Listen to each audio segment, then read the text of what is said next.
একটা ছোট অথচ ভীষণ ইম্পর্টেন্ট চ্যাপ্টার কে বোঝাবার ইচ্ছে নিয়ে তোদের সামনে একটা ভিডিও ক্লাস করছি।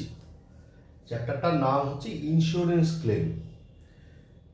তো চ্যাপ্টারটার অঙ্ক বা বিষয়টা বলবার আগে আগে দু চারটে কথা বলা খুব প্রাসঙ্গিক। Special accounting area, special accounting area মানে কি জানিস তো? স্পেশাল অ্যাকাউন্টিং এরিয়া মানে আমরা তো যখন কোনো ব্যবসার হিসেব নিকেশ করি সেটা কোনো গোয়িং কনসার্ন কনসেপ্ট, মানে চলমান মুনাফাভোগী প্রতিষ্ঠানের হিসেব নিকেশ করে থাকি। স্পেশাল অ্যাকাউন্টিং এরিয়া বলেই দিচ্ছে যে স্পেশাল অ্যাকাউন্টিং মানে এই অ্যাকাউন্টিংটা একটু অন্য ধরনের। যেমন এই সেমিস্টারই করলি কনসাইনমেন্ট, চালানি কারবার,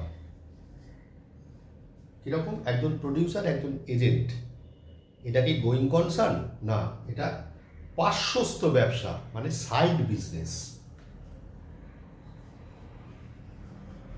ব্রাঞ্চ করলি, হেড অফিস সে কতগুলো তার শাখার হিসেব রাখছে, এটা কি গোয়িং কনসার্ন? না। নাম্বার 3,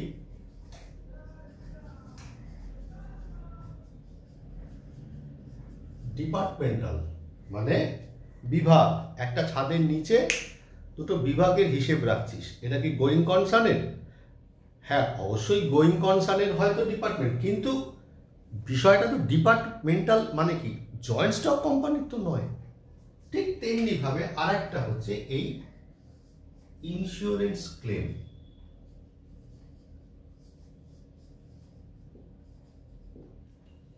এবারে আসি ইন্স্যুরেন্স ক্লেমের বিষয়বস্তুতে। ব্যাপারটা হয়েছে কি যে ব্যবসা মানেই তো রিস্ক। একটা রিস্ক মানে তোকে নিতেই হবে সবসময়, একটা আনসার্টেনটি বর্তমান।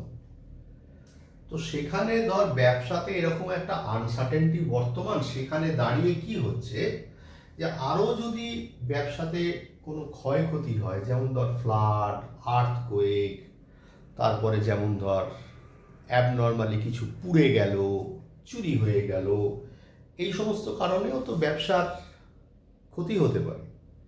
তাহলে একটা তো এমনি ব্যবসা নিজেই একটা ক্ষতি নিয়েই শুরু করছে, ক্ষতি হতে পারে, আর এগুলোও একটা রিস্ক টেকিং ব্যাপার।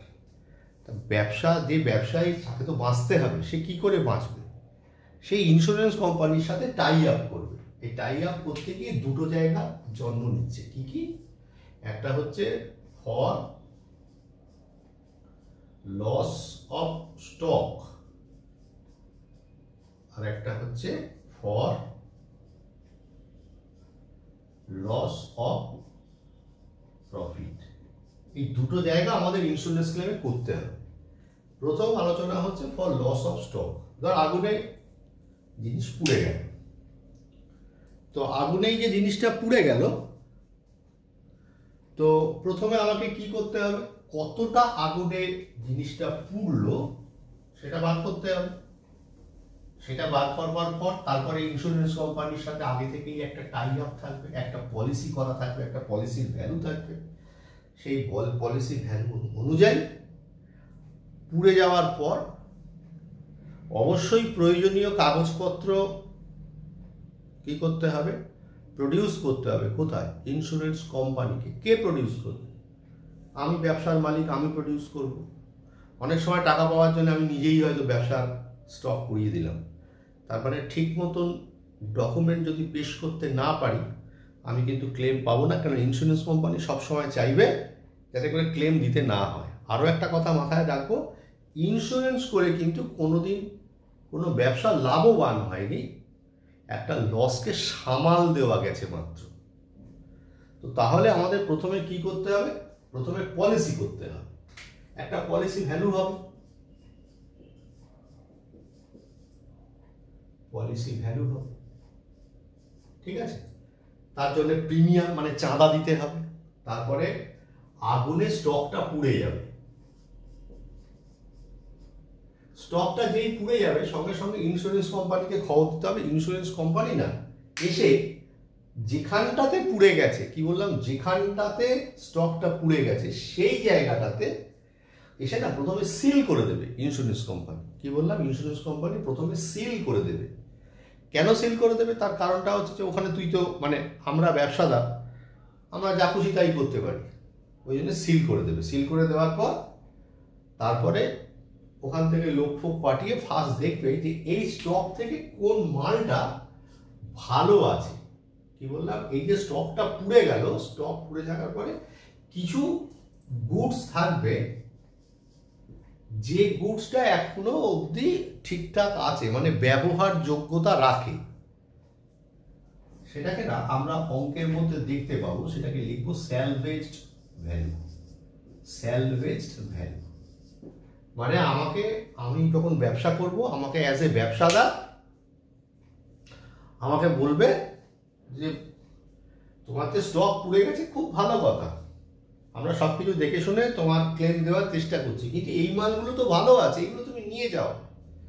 তাহলে ধর আগুনে পুড়েছে 1 লাখ টাকার মাল, 10,000 টাকার মাল ভালো আছে, মানে স্যালভেজ ভ্যালু। তাহলে 90,000 টাকার মাল পুড়েছে এই ভেবে চলো, 90,000 টাকা স্টক পুড়ে গেছে এই ভেবে চলো।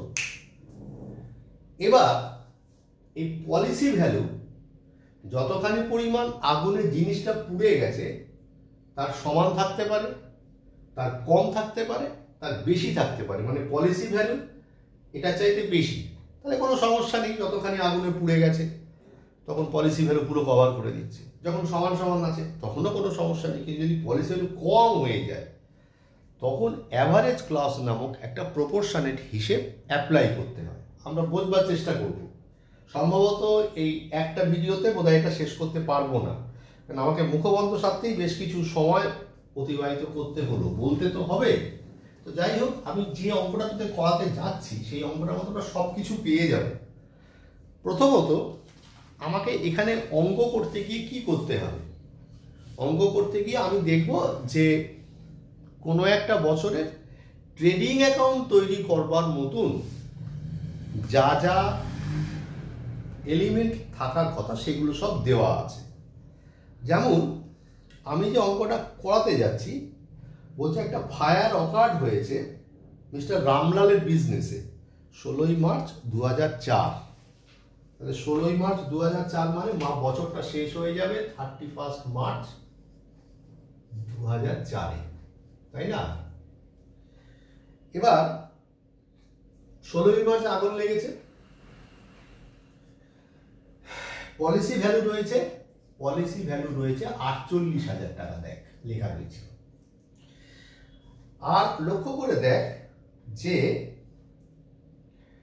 তোর এখানে না আগুনটা লেগেছে কবে, 16ই মার্চ, 16th মার্চ আগুন লেগেছে।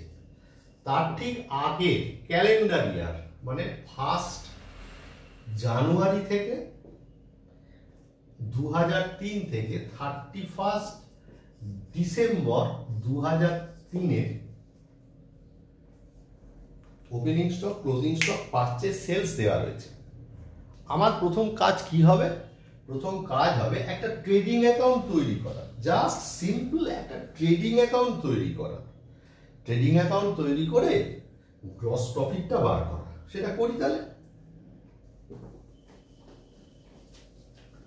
কি করব, লিখবো ইন দ্য বুকস অফ, আমি আর লিখছি না, in the books of mister Ramlal trading account for the year ended 31/12/2003 হলো।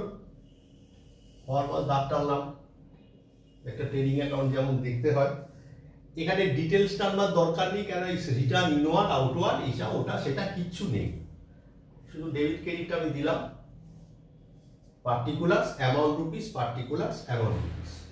তাহলে ওপেনিং স্টক কত আছে, true opening stock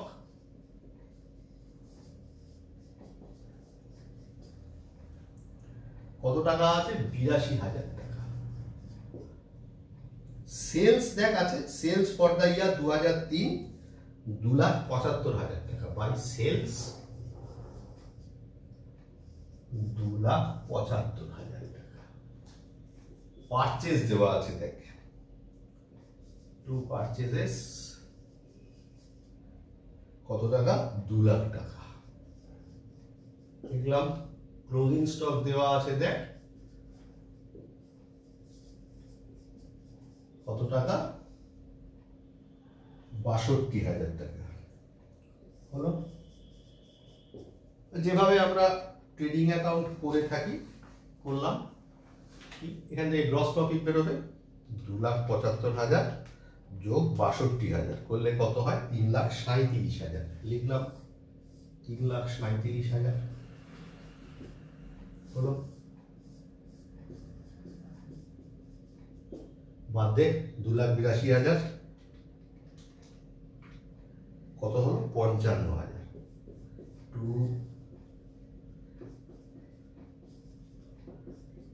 gross profit CD কত হলো, 55,000। তাহলে 55,000 টাকা হলো আমার গ্রস প্রফিট। তাহলে প্রফিট কি করে হয়, নিশ্চয়ই সেলের ওপর আমার প্রফিট হয়। তাহলে আমরা এবার কি করব, আমরা এবার যে কাজটা করব সেটা হচ্ছে যে রেট অফ গ্রস প্রফিট, কি বললাম, রেট অফ গ্রস প্রফিট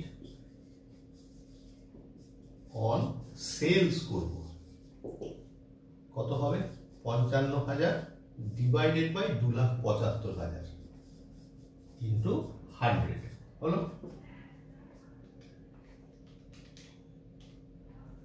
20%।